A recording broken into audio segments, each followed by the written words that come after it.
नमस्कार दोस्तों, welcome to current affairs. दोस्तों, चाइना और ताइवान के बीच काफी हद तक मतभेद चल रहा है। चाइना का मानना है कि ताइवान उनका एक प्रोविंस है, लेकिन ताइवान कहता है कि वो एक इंडिपेंडेंट कंट्री है। इसलिए चाइना में आपने वन चाइना पॉलिसी के बारे में सुना होगा, जिसके अंडर चाइना ये कहता है कि कोई भी देश अगर ताइवान के साथ रिलेशंस बनाना चाहता है तो उसको चाइना और ताइवान को एक मानना होगा। अब यहाँ पर एक बहुत बड़ी डेवलपमेंट हुई है। ताइवान भारत से 1 लाख इंडियन वर्कर्स को हायर करना चाहता है। यहाँ पर आप इंडिया टुडे का आर्टिकल देखिए। Taiwan plans to hire 1 lakh Indian workers as part of labour pact. इससे चाइना की टेंशन बढ़ने वाली है। तो दोस्तों, हम यहाँ पर काफी कुछ डिस्कस करेंगे, सो इस वीडियो को एंड तक जरूर देखिएगा। और आपने अभी तक हमारी चैनल को सब्सक्राइब नहीं किया है तो जरूर से सब्सक्राइब कर लीजिएगा, ताकि हमारे वीडियो की लेटेस्ट नोटिफिकेशन आप सभी को सबसे पहले मिल सके। भारत अगले ही महीने की शुरुआत में tens of thousands of workers Taiwan में भेजने का प्लान बना रहा है, ताकि ताइवान के साथ क्लोज इकोनॉमिक टाइज और बढ़ा सके। लेकिन इससे चाइना एंगर हो सकता है भारत और ताइवान के साथ। ताइवान की 1 लाख वर्कर्स की डिमांड है, मतलब कि 1 लाख इंडियन वर्कर्स जा सकते हैं ताइवान में, और वो फैक्ट्रीज, फार्म्स और हॉस्पिटल्स में काम कर सकते हैं। दोनों पक्षों के बीच दिसंबर की शुरुआत में ही एम्प्लॉयमेंट मोबिलिटी एग्रीमेंट पर साइन हो जाएगा। अब यहाँ पर दोनों देशों को फायदा क्या है? तो ताइवान में जो सोसाइटी है वो बहुत ओल्ड एज की तरफ बढ़ रही है, मतलब कि वहाँ पर ओल्ड एज पॉपुलेशन बहुत ज्यादा आपको देखने को मिलेगी। इसलिए उसे यंग पॉपुलेशन की ज्यादा आवश्यकता होगी अपनी इकोनॉमी को और तेजी से बढ़ाने के लिए। बताया ये जा रहा है कि ताइवान की पॉपुलेशन 2025 तक सुपर एज्ड हो जाएगी, मतलब कि 60 इयर्स के आसपास के लोग बहुत सारे देखने को मिलेंगे। 1/5 से ज्यादा एल्डरली पीपल देखने को मिलेंगे, इसलिए उसे इंडियन वर्कर्स की नीड है। अब भारत की बात करें तो आज के समय भारत की इकोनॉमी बढ़ तो रही है, लेकिन भारत में पॉपुलेशन बहुत ज्यादा है, इसलिए हर साल लाखों लोगों को जॉब्स नहीं प्रोवाइड कर सकते हैं। इसलिए भारत हमारे वर्कर्स को दूसरे देशों में भेज सकता है, उससे हमारे लोगों को भी जॉब्स मिल पाएगी। ताइवान में 2000 के बाद से अनएम्प्लॉयमेंट रेट लोएस्ट लेवल पर चला गया है। वहाँ पर लोग हायर करने के लिए रेडी है, लेकिन अवेलेबिलिटी नहीं है। ताइवान एक आइलैंड है, उनकी पॉपुलेशन 790 बिलियन है, तो इकोनॉमी को बढ़ाने के लिए उनको वर्कर्स की आवश्यकता है। और इस डील में ताइवान ऑफर कर रहा है इंडियन वर्कर्स को कि वो पैरिटी विथ लोकल्स और इंश्योरेंस पॉलिसी प्रोवाइड करेगा।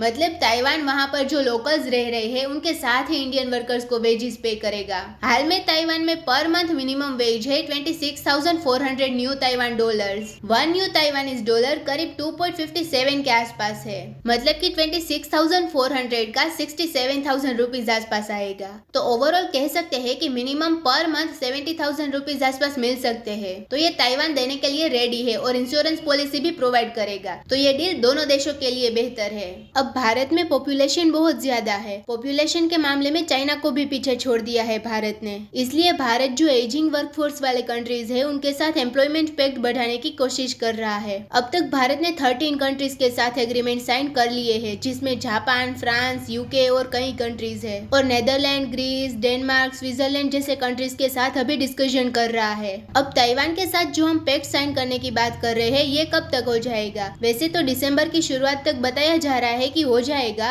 लेकिन भारत के मिनिस्ट्री ऑफ एक्सटर्नल अफेयर्स के स्पोक्स पर्सन है अरिंदम बागची, उन्होंने कहा कि अभी बातचीत फाइनल स्टेज पर है। ताइवान के मिनिस्ट्री ऑफ लेबर ने कहा कि वो उन देशों को वेलकम करता है जो उनके साथ कोऑपरेशन बढ़ाना चाहता है। अब इससे चाइना बहुत एंगर है इस डील से, क्योंकि चाइना और ताइवान के बीच जियोपॉलिटिकल टेंशंस देखने को मिलती है, और चाइना कभी नहीं चाहेगा कि डायरेक्टली कोई कंट्री के साथ ताइवान के रिलेशंस हो, लेकिन भारत ये कर रहा है। इसकी वजह से कई एक्सपर्ट्स का कहना है कि चाइना और ताइवान के बीच जियोपॉलिटिकल टेंशंस और ज्यादा बढ़ते हुए देखने को मिल सकते हैं। चाइना और ताइवान के बीच एक नैरो बॉडी लाइन है, उससे दोनों सेपरेट होते हैं, और चाइना और भारत के बीच हिमालय बॉर्डर है। 2020 में बॉर्डर क्लैश के बाद से चाइना और भारत के रिलेशंस काफी ज्यादा खराब हो गए हैं। 4 डिकेड में अब तक का सबसे वर्स्ट मामला है ये। तब से दोनों देशों ने thousands of soldiers, artillery guns and tanks को हिमालय रीजन में मूव कर दिया है। दोनों देशों के द्वारा डिप्लोमेटिक टॉक्स बहुत हुए हैं, लेकिन इसमें इतनी प्रोग्रेस नहीं हुई है। अब यहाँ पर क्वेश्चन ये है कि क्या भारत वन चाइना पॉलिसी को खत्म कर रहा है? तो ताइवान के साथ जो पैक्ट है, ये ऐसा नहीं है कि भारत वन चाइना पॉलिसी को खत्म कर देगा। हालांकि भारत ने अपने पब्लिक डॉक्यूमेंट में कहीं पर वन चाइना पॉलिसी को रेटरेट नहीं किया है। इसके बजाय ताइवान के साथ एक एक्टिव अनऑफिशियल रिलेशनशिप को बढ़ावा दिया है। इनफैक्ट पिछले साल हमारे 3 मिलिट्री चीफ्स जो रिटायर हुए थे वो ताइवान में गए थे सिक्योरिटी कॉन्फ्रेंस के लिए। इसको लेकर चाइना ने ऑब्जेक्ट भी किया था। 2018 में ताइवान और भारत के बीच इन्वेस्टमेंट प्रमोशन पैक्ट भी हुआ था। उस समय चाइना को ये पसंद नहीं आया था।